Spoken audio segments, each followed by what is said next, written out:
The morning sun cast long shadows across the Marine Corps training grounds at Camp Pendleton as Sergeant Maria Elena Rodriguez cleaned her rifle for the third time that week.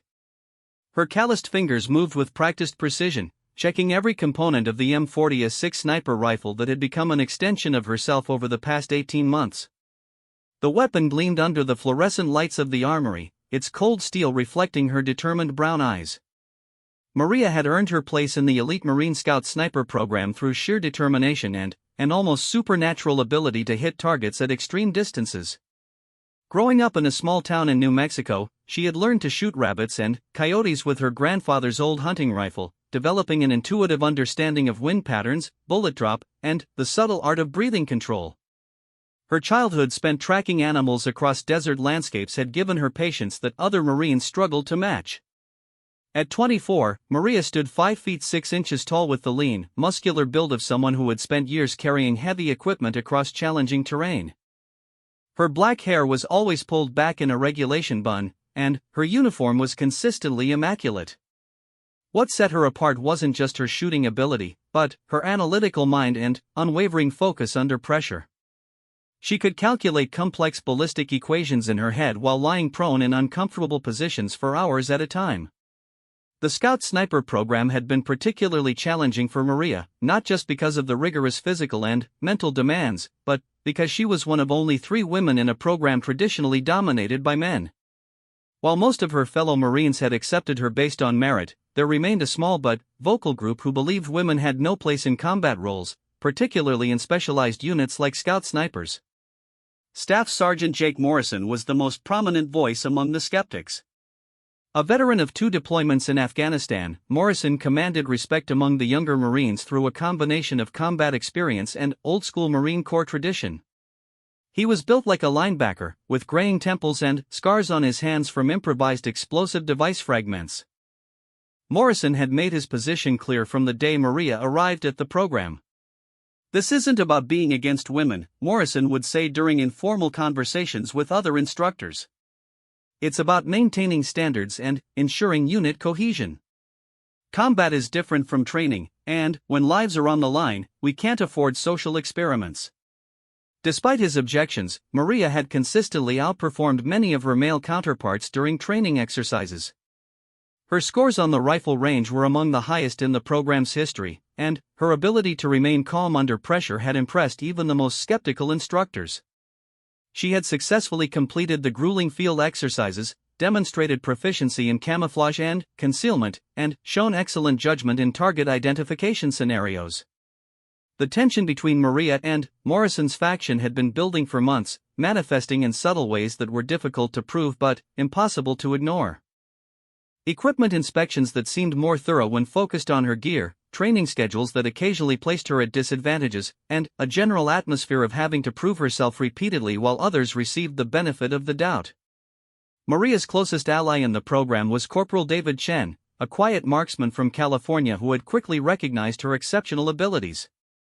Chen had grown up in a military family and understood the importance of merit over politics. He and Maria often trained together, pushing each other to improve while maintaining the professional relationship required by military regulations. "You know they're watching everything you do," Chen had told her during one late-night conversation outside the barracks. "Some of them are waiting for any excuse to say this proves their point." "I know," Maria had replied, checking her rifle's scope alignment for the 100th time. "That's why I have to be better than perfect." The pressure had only intensified as the program neared its culmination in a series of advanced training exercises designed to test everything the Marines had learned. These exercises would determine who graduated to become fully qualified Scout snipers and who would be reassigned to other roles. For Maria, it represented the culmination of a dream that had begun years earlier when she first decided to prove that excellence knew no gender boundaries.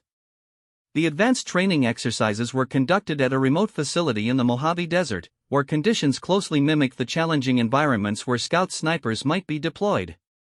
The desert provided extreme temperature variations, unpredictable wind patterns, and terrain that tested every aspect of a sniper's skills. Marines would be required to make precision shots at distances exceeding 1,000 meters while factoring in environmental conditions that could change dramatically throughout the day. Maria had spent weeks preparing for these exercises, studying meteorological data, practicing with different ammunition types, and fine-tuning her equipment to ensure optimal performance. Her rifle had been zeroed and re-zeroed multiple times, and she had documented every aspect of its performance under various conditions. She kept detailed logs of temperature effects on ballistics, wind reading techniques, and the subtle adjustments needed for shots at extreme distances. The night before the exercises began, Maria performed her standard pre-operation routine. She disassembled her rifle completely, cleaned every component, and carefully reassembled it while double-checking the torque specifications on every screw and mount. Her scope was pristine, her bipod legs moved smoothly, and the trigger broke at exactly the same pressure it had for months. Everything appeared perfect. Sleep came fitfully that night, as it always did before important training events. Maria lay in her narrow bunk, reviewing wind reading techniques and ballistic calculations in her mind. She thought about her grandfather, who had taught her that shooting was as much about mental preparation as physical skill. "The rifle is just a tool," he had always said. "The real weapon is your mind and your patience." Morning came early with the sound of reveille echoing across the desert training facility. Maria rose before most of the other Marines, using the quiet time to perform her personal routine of stretching and mental preparation. She ate a light breakfast, knowing that a full stomach could affect her breathing and stability during long shooting sessions. Her gear was packed and ready, with everything arranged in the precise order she had developed through months of training. The first day of exercises would focus on known distance precision shooting, with targets placed at ranges from 600 to 1,200 meters. Marines would be scored on accuracy, consistency, and their ability to adapt to changing environmental conditions throughout the day. Each shooter would fire from multiple positions and engage targets of varying sizes, simulating the diverse challenges faced in real-world scenarios. Maria arrived at the firing line 30 minutes early, using the time to study wind indicators and assess the environmental conditions. The morning air was still, but she could see signs that wind patterns would become more complex as the sun heated the desert floor. She noted the temperature, humidity, and barometric pressure readings, cross-referencing them with the ballistic data she had memorized for her specific rifle and ammunition combination. As other Marines began arriving, Maria went through her standard preparation routine. She set up her shooting mat, arranged her equipment in the familiar pattern she had used throughout training, and began the process of preparing her rifle for the day's shooting. It was during this routine preparation that she first noticed something wasn't right. The bolt felt slightly different as she cycled it to check the action.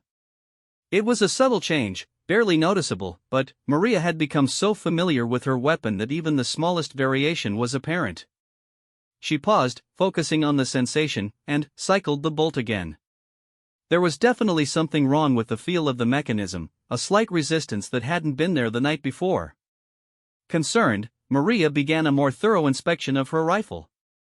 She checked the bolt lugs, examined the receiver, and looked for any obvious signs of damage or foreign objects. Everything appeared normal visually, but the tactile feedback continued to suggest something was amiss. She wondered if she was being overly cautious, perhaps imagining problems due to pre-exercise nerves. Staff Sergeant Morrison approached as Maria continued her inspection, his expression neutral but his eyes watchful. "Problem, Rodriguez?" he asked, his tone professional but carrying an undertone that suggested he might not be entirely displeased if there was indeed an issue. "Just double-checking everything, Staff Sergeant," Maria replied, continuing her examination. "The bolt feels a little different this morning." Morrison nodded, glancing at the rifle with what appeared to be casual interest.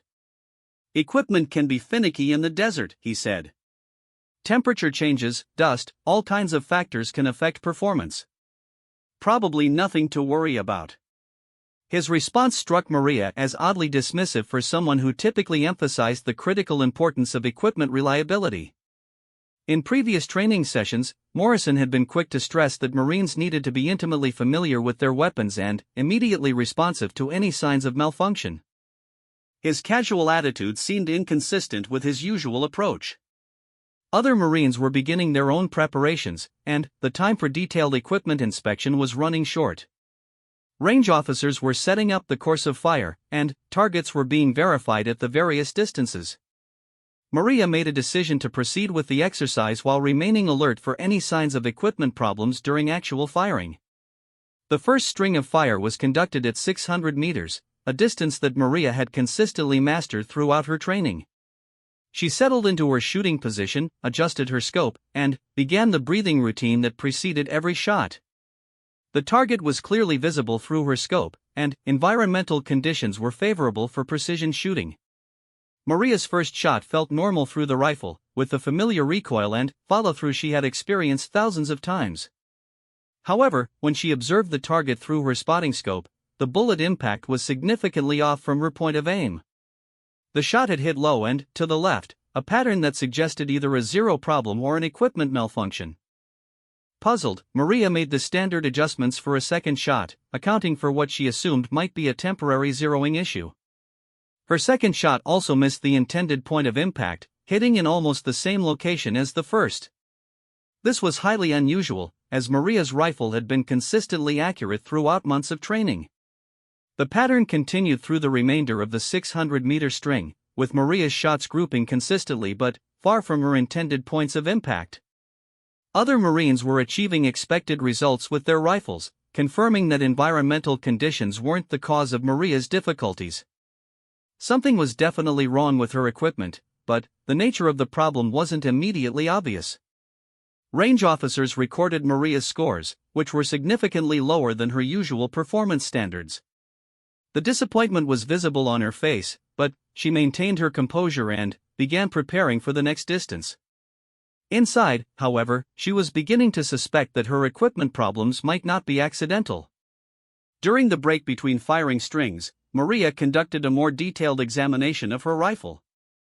She removed the scope and checked the mounting system, looking for loose screws or damaged components. Everything appeared to be properly torqued and aligned, but she noticed something that made her heart sink. There were tiny metal filings visible in the receiver, so small they were barely noticeable but clearly foreign to the normal operation of the weapon. The discovery of metal filings suggested that someone had been inside her rifle, possibly filing or grinding components in a way that would affect accuracy without causing obvious malfunction. It was a sophisticated form of sabotage that would be difficult to prove and even more difficult to trace back to a specific individual. Maria realized she was facing not just an equipment problem, but a deliberate attempt to undermine her performance. Her mind raced through the implications of the discovery. If someone had sabotaged her rifle, they had done so with considerable knowledge of firearms and ballistics. The sabotage was subtle enough to avoid detection during normal inspection but significant enough to destroy accuracy at longer ranges. It was the work of someone who understood exactly how to damage her performance without leaving obvious evidence. The 800-meter string produced similar results, with Maria's shots consistently missing their intended targets despite perfect shooting technique. Her frustration was mounting, but she forced herself to maintain focus and continue with the exercise. Quitting or making accusations without proof would only serve to reinforce the doubts that some Marines harbored about her place in the program. Corporal Chen noticed Maria's unusual performance and approached during another break in the firing. "What's going on?" he asked quietly. "Your shooting looks perfect, but the impacts are way off." Maria showed him the metal filings she had discovered, explaining her suspicions about sabotage. Chen's expression grew serious as he examined the evidence, understanding immediately the implications of what Maria had found. He also recognized the precarious position she was in, needing to prove sabotage while continuing to perform under the scrutiny of instructors and fellow Marines. "We need to document this," Chen whispered. "Take photos, preserve the evidence. But we also need to figure out how to get you through these exercises." The conversation was interrupted by the call to resume firing at 1,000 meters, the longest distance of the day and a range where even small equipment problems would be magnified significantly. Maria knew that poor performance at this distance would likely eliminate her from consideration for graduation, regardless of the cause. As she prepared for the 1,000-meter shots, Maria made a critical decision. Rather than continue fighting her sabotaged equipment, she would attempt to compensate for the consistent error pattern she had observed.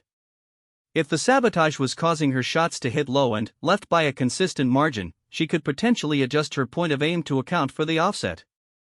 It was a desperate strategy that required her to essentially re-zero her rifle mentally while maintaining the confidence and precision necessary for extreme distance shooting.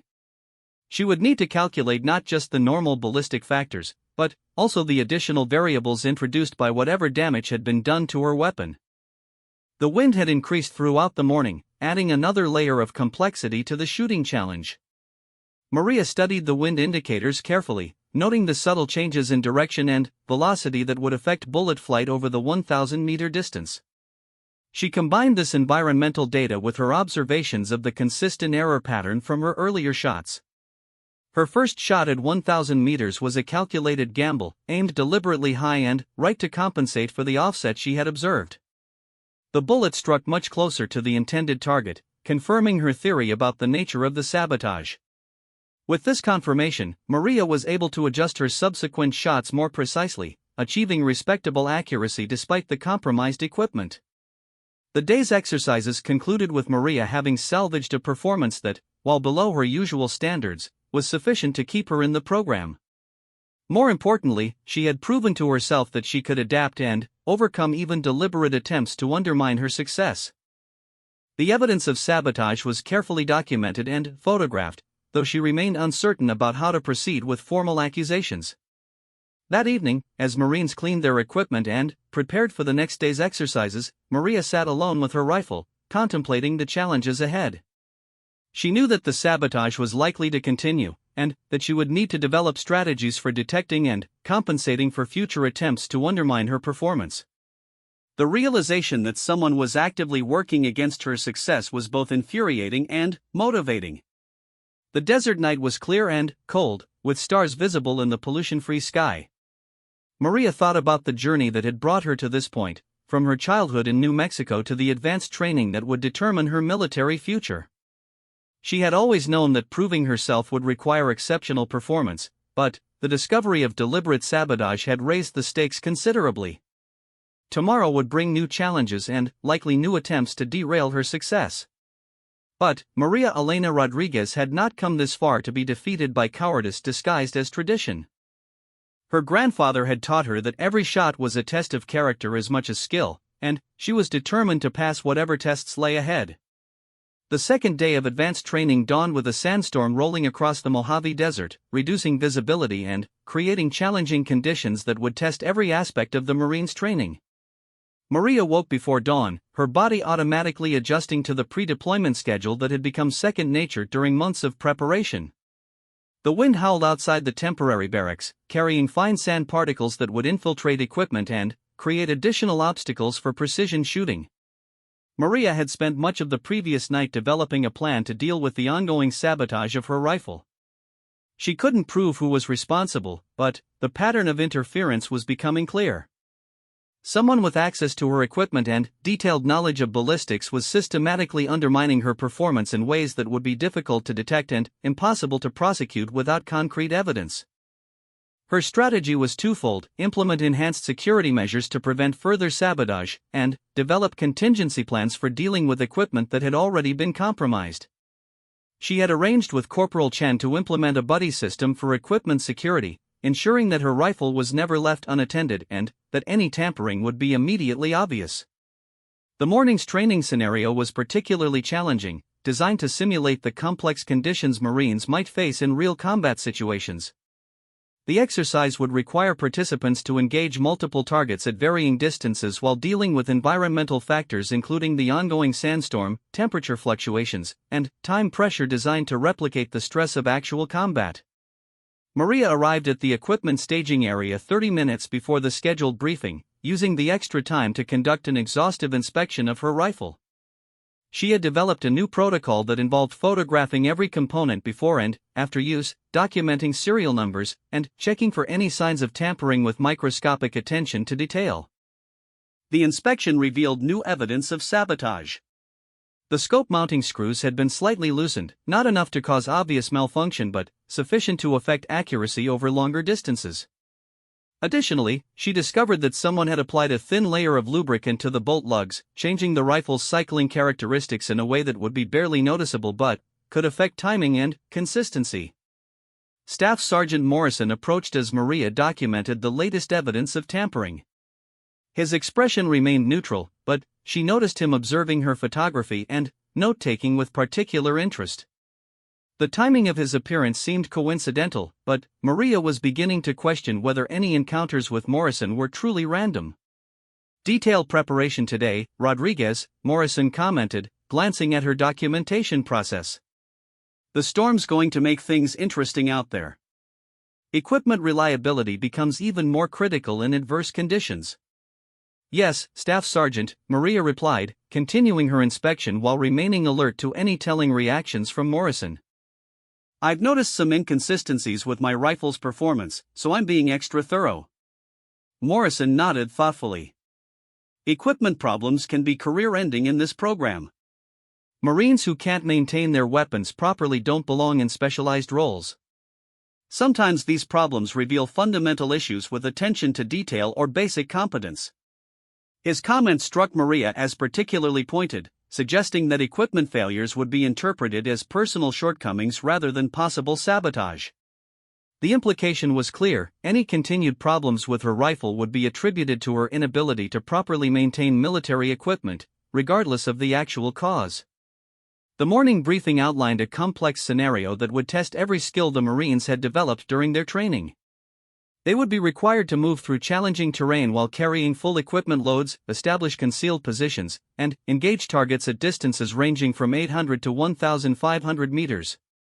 The sandstorm would reduce visibility periodically, requiring Marines to make critical decisions about when conditions were suitable for precision shots.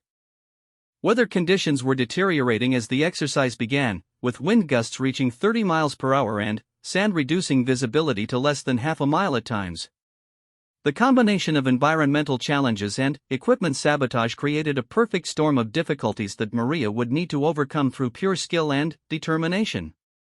Maria's movement through the desert terrain was careful and methodical, drawing on months of training in camouflage, concealment, and tactical movement.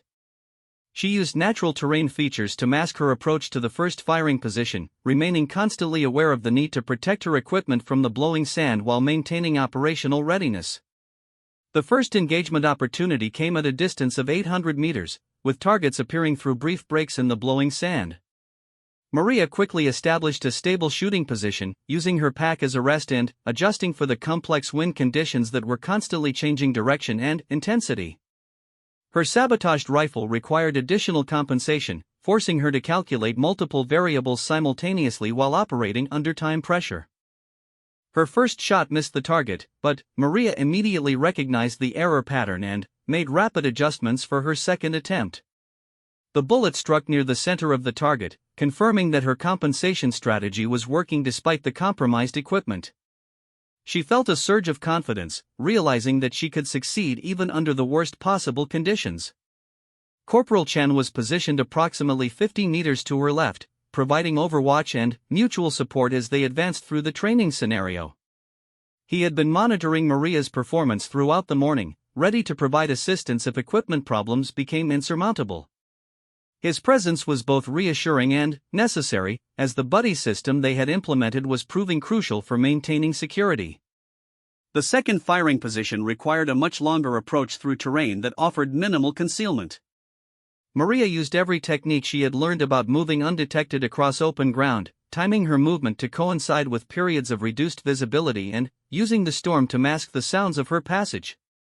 The physical demands were significant, particularly while carrying the heavy equipment required for precision shooting. Target engagement at the second position was complicated by extreme wind conditions and multiple range distances. Maria was required to engage 3 targets sequentially, at ranges of 1,000, 1,200, and 1,500 meters respectively.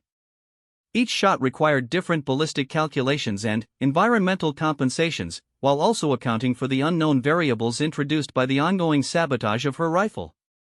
The methodical approach Maria had developed for dealing with her compromised equipment proved effective even under these challenging conditions. She treated each shot as a separate problem-solving exercise, combining her knowledge of ballistics with real-time observation of environmental conditions and compensation for the consistent error patterns she had identified in her rifle's performance. Her success at the second position attracted attention from the exercise evaluators, who were monitoring all participants through high-powered spotting scopes and electronic scoring systems. Maria's ability to achieve consistent hits despite obviously challenging conditions was noted as exceptional performance worthy of recognition. She was unaware of this positive attention, focusing entirely on the immediate challenges of the training scenario. The third and final firing position of the day required the longest approach and would present the most difficult shooting challenges. Marines were required to cover nearly 2 miles of desert terrain while remaining undetected, establish a concealed position, and engage targets at the maximum effective range of their equipment. Environmental conditions continued to deteriorate, with temperature rising and wind patterns becoming increasingly unpredictable. Maria's movement to the final position took nearly 3 hours, as she carefully navigated terrain that offered minimal concealment while avoiding detection by exercise observers equipped with thermal imaging and other advanced surveillance equipment. The physical demands were exhausting, particularly in combination with the mental stress of dealing with equipment sabotage and environmental challenges. The final shooting challenge would prove to be a turning point in Maria's military career, though she had no way of knowing it at the time. The targets were positioned at distances exceeding 1,500 meters, approaching the maximum effective range of the M40A6 rifle system under ideal conditions. With compromised equipment and challenging environmental factors, success would require shooting skills that transcended normal training standards. Maria's approach to the final shooting position was delayed by an unexpected equipment malfunction that nearly ended her participation in the exercise entirely. While establishing her shooting position, she discovered that the scope mounting system had been further compromised since her morning inspection. One of the mounting screws had been completely removed, leaving the scope loose and essentially unusable for precision shooting. The discovery of this latest sabotage attempt was both infuriating and revealing. Someone had accessed her equipment during the movement phase of the exercise, suggesting either insider knowledge of her route or ongoing surveillance of her activities. The sophistication and timing of the sabotage indicated a level of planning and commitment that went far beyond casual prejudice or simple harassment. With limited time before the exercise window closed, Maria was faced with a critical decision. She could report the equipment malfunction and withdraw from the exercise, accepting a failing grade but preserving her integrity and possibly supporting future sabotage allegations. Alternatively, she could attempt to continue the exercise despite the compromised equipment, risking complete failure but potentially proving her exceptional abilities under the worst possible conditions. Maria chose to continue. Using techniques her grandfather had taught her for emergency field repairs, she improvised a temporary mounting solution using materials from her field equipment. The repair was crude but functional, providing sufficient scope stability for the precision shooting required to complete the exercise. It was a desperate solution that demonstrated both her mechanical aptitude and her unwillingness to be defeated by sabotage. The improvised scope mounting held together long enough for Maria to engage the distant targets, though it required constant adjustment and careful handling to maintain zero. Each shot became a test of both marksmanship and field engineering, as she balanced the need for precision with the limitations of her jury-rigged equipment. The mental calculations required to compensate for multiple equipment variables while maintaining accuracy at extreme distances pushed her skills to their absolute limits. Despite all the challenges, Maria successfully engaged all required targets at the final position, achieving hit percentages that exceeded minimum standards and approached the performance levels she had demonstrated with properly functioning equipment. Her success under these conditions was noted by exercise evaluators as exceptional, though they remained unaware of the equipment sabotage that had made her achievement truly remarkable. The completion of the day's training marked a significant milestone in Maria's journey through the Scout Sniper program. She had proven to herself and others that her skills were sufficient to overcome not just environmental challenges and equipment limitations, but active interference from unknown opponents. The confidence gained from this experience would prove crucial in the trials that lay ahead. Evening brought a temporary respite from the challenges of training, but Maria used the time to continue building her case against the ongoing sabotage. She had accumulated substantial documentation of equipment tampering, including photographs, detailed notes, and physical evidence that clearly demonstrated deliberate interference with her rifle's performance. The question remained whether military authorities would take action based on her allegations. Corporal Chen joined Maria for the evening equipment maintenance session, providing both security and assistance in documenting the latest evidence of sabotage. His support had become increasingly important as the interference escalated, and his willingness to serve as a witness lent credibility to Maria's allegations about the systematic nature of the problems she was facing. "This is getting worse," Chen observed, examining the damaged scope mounting system. "Whoever is doing this knows exactly how to affect your performance without creating obvious malfunctions. They understand both your equipment and your shooting schedule." Maria nodded, continuing her detailed documentation process. "It has to be someone with access to detailed information about the training program and our daily schedules. The timing is too precise to be random opportunism." Their conversation was interrupted by the unexpected arrival of Staff Sergeant Morrison, who appeared outside their maintenance area with his usual professional demeanor. His timing seemed coincidental, but both Maria and Chen had begun to notice that Morrison's appearances often coincided with their private conversations about equipment problems. "Evening equipment maintenance, Marines?" Morrison asked, observing their work with apparent casual interest. "Good to see proper attention to detail. Equipment failures during advanced training can have serious consequences for career progression." His comments seemed to carry an undertone of warning, suggesting that continued equipment problems would indeed have negative consequences for Maria's standing in the program. The implication was clear: any further failures would be attributed to her personal shortcomings rather than external sabotage, regardless of the evidence she had accumulated. Morrison's departure left Maria and Chen with a growing sense that their suspicions about the source of the sabotage might be correct. The staff sergeant's knowledge of their activities, combined with his obvious opposition to Maria's presence in the program, made him the most likely suspect for the ongoing interference. However, proving his involvement would require catching him in the act or finding direct evidence linking him to the sabotage. The night was spent implementing enhanced security measures for Maria's equipment, including hidden cameras and motion sensors that would document any unauthorized access to her rifle or gear. Chen had obtained the surveillance equipment through unofficial channels, recognizing that formal complaints had little chance of success without overwhelming evidence of deliberate sabotage. Sleep came fitfully for Maria, interrupted by the constant awareness that her military career hung in the balance of the ongoing conflict with unknown opponents. The advanced training exercises were approaching their conclusion, and her performance in the final challenges would determine whether she achieved her goal of becoming a fully qualified scout sniper. The pressure was enormous, compounded by the knowledge that she was fighting not just against training standards, but against active interference from within her own unit. The desert night was quiet except for the distant sounds of other Marines conducting their own equipment maintenance and preparation activities. Maria lay in her sleeping bag, reviewing the day's events and planning strategies for the challenges ahead. She thought about her grandfather's words about perseverance in the face of adversity, and drew strength from the knowledge that her ancestors had faced far greater challenges than military politics and equipment sabotage. Tomorrow would bring the culmination of weeks of advanced training, with final exercises that would determine the future of her military career. Maria Elena Rodriguez had come too far to be defeated by cowardice and prejudice, but she also understood that the forces working against her were determined and resourceful. The final test would be not just of her marksmanship skills, but of her character and determination to succeed against all odds. As dawn approached, Maria made a silent promise to herself and to all the women who would follow in her path.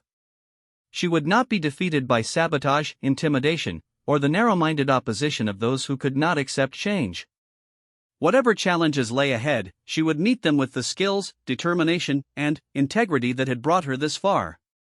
The rifle might be sabotaged, but her spirit remained unbroken. The third day of advanced training brought an unexpected development that would change everything for Maria Elena Rodriguez. As she prepared for what was supposed to be the final day of qualification exercises, word spread through the training facility that a high-ranking delegation from Marine Corps headquarters would be observing the day's activities. The presence of senior officers, including a female brigadier general, would add a new dimension of pressure to an already intense situation. Maria learned about the VIP observation through Corporal Chen, who had overheard conversations among the training staff about the visit's significance. Apparently, the Marine Corps was conducting a comprehensive review of women in combat roles, and the Scout Sniper program had been selected as a case study for female integration into elite military specialties. Maria's performance, along with that of the other 2 women in the program, would be closely scrutinized as evidence of the policy's success or failure. The knowledge that her individual performance would be viewed as representative of all women's capabilities in the program added tremendous pressure to an already challenging situation. Maria understood that failure would be interpreted not just as a personal shortcoming, but as evidence supporting arguments against female integration into combat roles. The weight of representing an entire gender in military service was almost overwhelming. Brigadier General Patricia Hawkins arrived at the training facility early in the morning, accompanied by a team of staff officers and evaluation specialists. General Hawkins was a distinguished veteran with extensive combat experience and a reputation for demanding the highest standards from all Marines regardless of gender. Her presence indicated that the day's exercises were being viewed as more than routine training events. Maria's morning equipment inspection revealed the most sophisticated sabotage attempt yet. Someone had accessed her rifle during the night and made subtle adjustments to the trigger mechanism that would affect shot timing and consistency. The changes were nearly undetectable during normal inspection, but Maria's enhanced security measures had captured photographic evidence of the tampering through her hidden camera system. The photographs clearly showed Staff Sergeant Morrison accessing Maria's equipment during the early morning hours, using what appeared to be specialized tools to make precise adjustments to her rifle's internal mechanisms. The images provided the first concrete evidence linking Morrison directly to the ongoing sabotage campaign, though Maria remained uncertain about how to use this information effectively. Confronted with irrefutable evidence of Morrison's involvement, Maria faced a critical decision about how to proceed. She could present the photographic evidence to training officials, potentially exposing the sabotage campaign but also creating a scandal that might overshadow the day's evaluation activities. Alternatively, she could continue with the training exercises while documenting Morrison's interference, building a comprehensive case for later action. Maria chose to continue with the exercises while preserving all evidence of sabotage. She understood that accusations made during the VIP observation would likely be viewed as excuse-making, particularly given the sensitive nature of the gender integration evaluation. Her best strategy was to succeed despite the sabotage, demonstrating that her abilities transcended any attempts at interference. The day's training scenario was designed to test Marines under the most challenging conditions possible, combining extreme environmental factors with complex tactical situations that would replicate real-world combat demands. The exercises would take place at a remote desert range that offered shooting opportunities at distances exceeding 2,000 meters, approaching the theoretical limits of the equipment and environmental conditions. General Hawkins addressed the Marines before the exercises began, emphasizing the significance of their performance and the broader implications for military policy. Her speech was professional and inspiring, focusing on excellence and the Marine Corps' commitment to maintaining the highest standards while adapting to changing social and political realities. Today's exercises represent more than individual qualification events, General Hawkins explained. You are demonstrating the capabilities and commitment that define the modern Marine Corps. Your performance will be evaluated not just against training standards, but as evidence of our service's ability to integrate all qualified personnel into roles where they can contribute to mission success. The pressure implicit in the general's words was unmistakable. Maria understood that her performance would be interpreted as representative of all women's potential in combat roles, creating stakes that extended far beyond personal career advancement. The knowledge that she was fighting not just for herself, but for all the women who would follow, added both motivation and tremendous pressure to the day's challenges. The first phase of exercises required Marines to demonstrate proficiency at medium-range precision shooting while dealing with complex environmental factors including high winds, temperature extremes, and challenging terrain.